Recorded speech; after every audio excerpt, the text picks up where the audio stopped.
I'm very glad to be able to join you all this morning. I literally had to go back with my staff and say, was it really just only over a year ago that we were doing this together and having some of the conversations that we were having?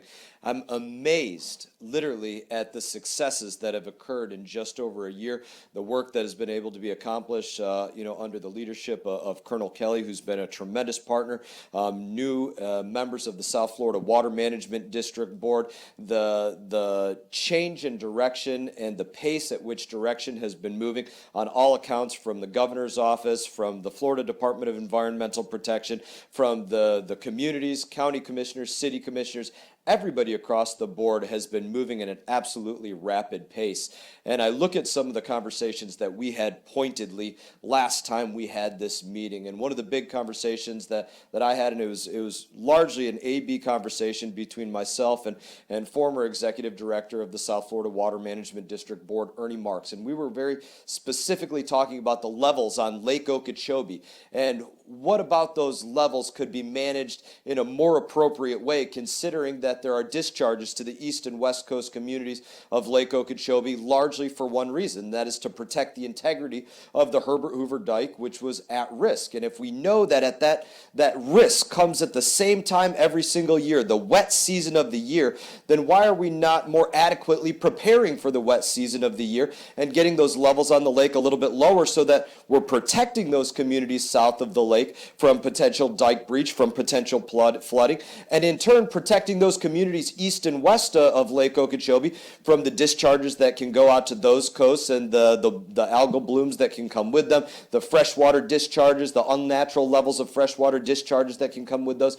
And the response was almost immediate. There was a response from this task force to get to work on that. And in this last year, the Corps of Engineers worked very specifically with the South Florida Water Management District to accomplish allowing the levels of Lake Okeechobee to come to a lower level purposefully this summer. I want to say 10.87 was the lowest level that it came. And what was the result? We had one of the strongest hurricanes ever on record, Category 5 Dorian, literally on our shores. And in the face of that, the communities south of the Herbert Hoover Dike didn't have to be evacuated.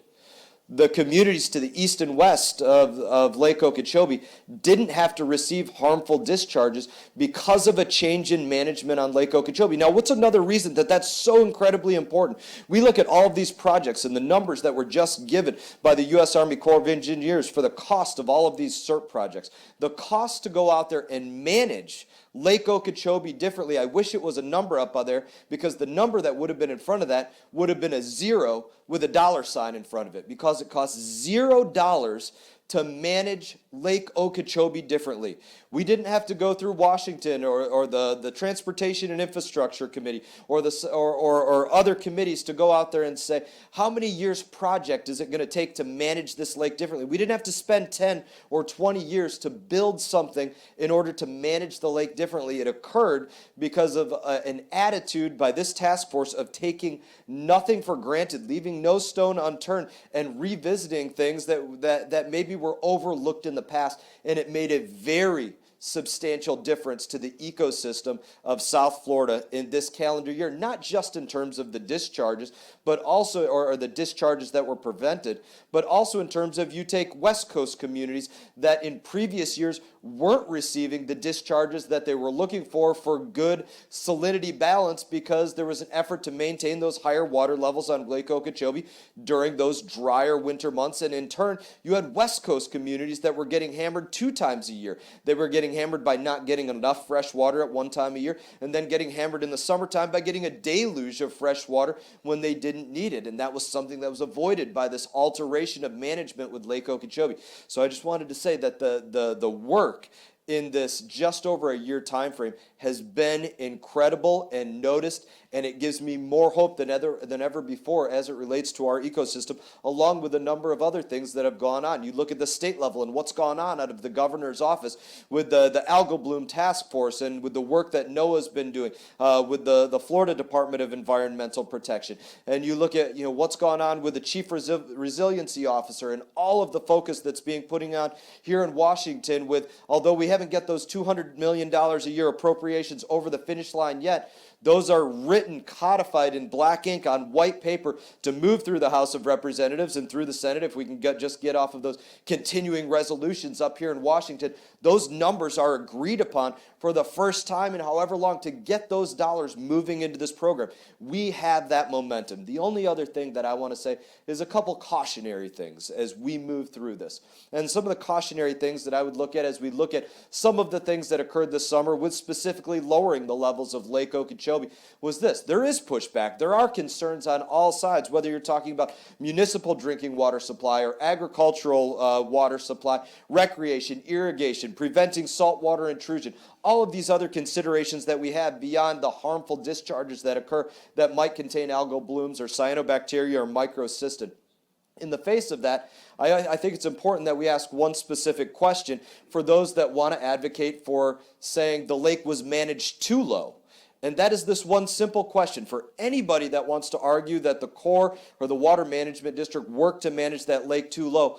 How much higher would anybody have wanted that lake on August 25 or 26 or 27 or 28 with Hurricane Dorian directly on our shores? Would you have wanted it an inch higher, 6 inches higher, a foot higher? How much water would you have wanted? How much more water would you have wanted on Lake Okeechobee in the face of that Category 5 storm directly on our shores when we know, in fact, we were able to prevent discharges, protect people south of the lake, and not have the kind of damage that could have otherwise ensued if there were too much water on the lake and there were, in fact, some sort of dike breach? That's an important question for us to ask as we're reviewing those management policies of this past year and those lower lake levels. One of the other things that I would ask this task force to consider is this. As we're looking at all of the different needs to get water moving at the appropriate timing and the appropriate distributions with the appropriate quality and moving south into different areas, whether it's the Everglades, whether it's into Biscayne Bay, whether it's into Florida Bay or other places, realize that moving water more rapidly south or holding more water further north along the Kissimmee, or however we're doing that, that can result in a change in level on Lake Okeechobee.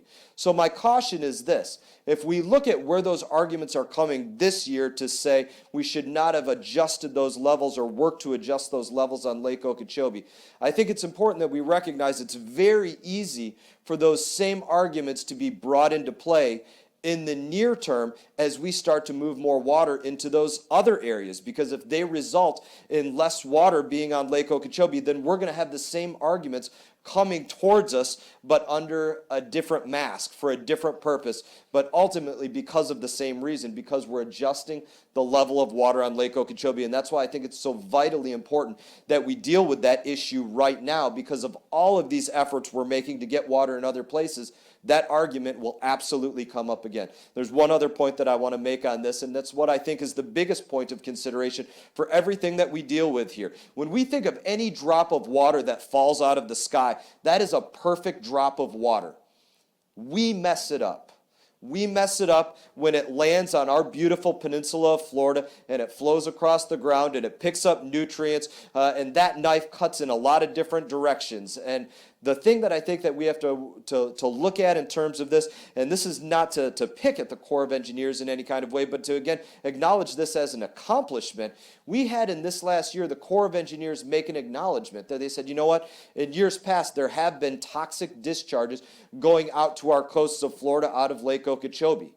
That's an important acknowledgement because it hadn't occurred before. If we can't acknowledge the issues and the problems that we face, then we're damn sure not going to be able to fix them because we're not in the right place to do that. We had the EPA come out there and say, you know what? Levels of cyanobacteria exceeding 8 parts per billion, if you're a human being, don't come in contact with that. You look at these issues of quality, we are the ones that create them, and we are the ones that can uncreate them. We are the ones that can get rid of them, that can eliminate that. And I have a standard for water quality, and it's not based in any kind of scientific number, but I hope it's something that every single one of us can adopt. Because if we can, I think it makes every single one of these projects that much easier to accomplish and that much more effective. And it's simply this.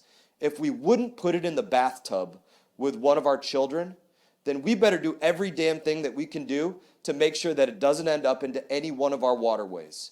And if that is our policy and we take on that policy at the federal, at the state, at the local level, at every single level to get those nutrients out of our waterway, then the success that we're going to have on every single one of these programs is going to be immeasurable. So it's on that note that I would just reiterate that, and I hope it's something that we can come together on, because I think it's one of the important ways that we look at it as people with children and grandchildren. If we wouldn't put it into the bathtub with any one of our kids, then let's do everything that we can to keep it out of our waterways. And if we can do that, we're going to reach an amazing level of success that will be unprecedented. In that, I thank you all again for the work that you have all done in just over this past year since we saw each other last in this room, and say, let's keep that momentum going. Thank you, Corps. Thank you, South Florida Water Management District, State Department of Environmental Protection, all of you, Mayor Wayne, everybody, Seminole Tribe of Florida. There's been tremendous work coming together, and it's noticed on my front and I think every other front.